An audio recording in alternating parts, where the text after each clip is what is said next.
Hey guys, welcome to the mysterious world. और पूरी दुनिया में कई सारे आइलैंड हैं, लेकिन दोस्तों मैं आज आपको ऐसे आइलैंड के बारे में बताऊंगा, यकीन मानिए इससे ज्यादा डरावना आइलैंड आपने कभी नहीं देखा होगा। जहां जाने पर आपको हजारों की संख्या में डरावनी गुड़िया पैर पर लटके हुए दिखेंगी। आप यकीन मानिए ये एक ऐसा आइलैंड है जहां आप अकेले नहीं जा सकते। आखिर क्या है इस आइलैंड में? क्या यहाँ पैरानॉर्मल एक्टिविटी एग्जिट करती है? आखिर यह गुड़िया यहाँ कैसे आई और आखिर उसे पेड़ पर किसने लटकाया? पूरी स्टोरी बताऊंगा कि कैसे इस आइलैंड पर यहाँ हजारों की संख्या में ये डॉल्स पेड़ पर लटकी हुई है।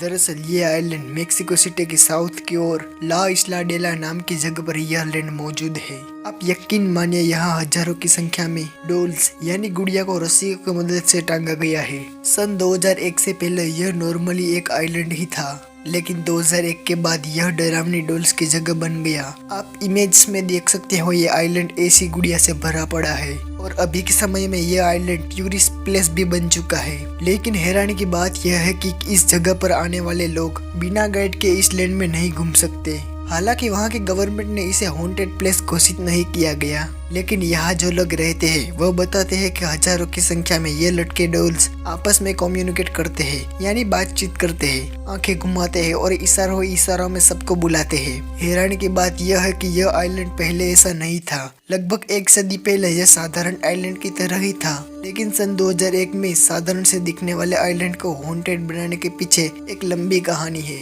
यह जो आप इमेज देख रहे हो वो दरअसल डॉन जूलियट की है। डॉन जूलियट 2001 तक इस आइलैंड का केयर टेकर था, वहाँ देख रेख करता था और वहाँ की साफ सफाई वगैरह जैसे काम किया करता था। लेकिन 2001 में इसकी मौत हो गई और वह भी एक रहस्यमय तरीके से। तब से ये आइलैंड हॉन्टेड प्लेस बन गया है। इस कहानी के पीछे लोग इन्हीं को मानते हैं। दरअसल लोगों का मानना है कि इन गुड़ियों में एक छोटी बच्ची की आत्मा है जिसकी कुछ सालों पहले ही एक्सीडेंट में मौत हो गई थी और ये मौत इसी आइलैंड में हुई थी। लोगों का मानना है कि वह लड़की की लाश तैरती हुई जूलियट को ही मिली थी। जब वह लड़की जूलियट को मिली तब उसकी मौत नहीं हुई थी, लेकिन जूलियट ने उस लड़की को बचा नहीं पाया।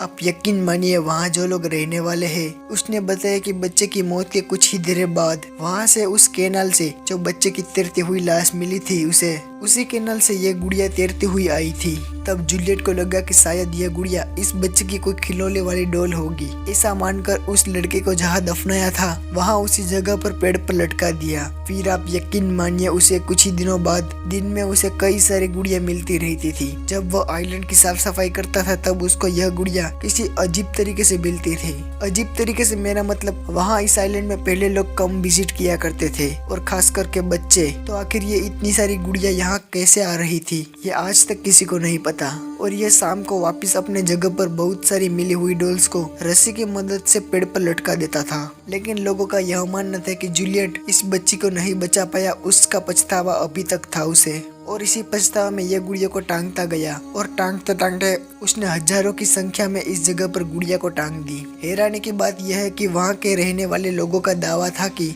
इन गुड़ियों में बच्चे की आत्मा है। उन सभी का मानना था कि बच्चे के मौत के बाद डॉन जूलियट भी उस आत्मा के झपेट में धीरे धीरे आ रहा था। और आप यकीन मानिए जिस तरह बच्चे की लाश पानी में से मिली, ठीक उसी तरह से डॉन जूलियट की लाश भी बच्चे की कब्र के पास से मिली। और यह बहुत ही अजीब बात है। और उसके बाद यहाँ के लोगों में यह विश्वास बैठ गया कि यकीनन इस गुड़िया में आत्मा का साया मौजूद है। आखिर जूलियट की मौत कैसे हुई, किसने उसे मारा और कैनाल में फेंक दिया, ये आज तक मिस्ट्री बनी हुई है। आपको अगर मौका मिला इस आइलैंड पर जाने का तो आप जाओगे या नहीं? मुझे अपनी राय कमेंट में लिखे। और आपको यह वीडियो कैसा लगा अपनी राय मुझे कमेंट सेक्शन में जरूर लिखे। और ऐसे ही इंटरेस्टिंग वीडियोस को देखने के लिए चैनल को अभी सब्सक्राइब कर दो। फिर मिलता है ऐसे ही और मिस्ट्री वीडियो के साथ। यह वीडियो देखने के लिए धन्यवाद।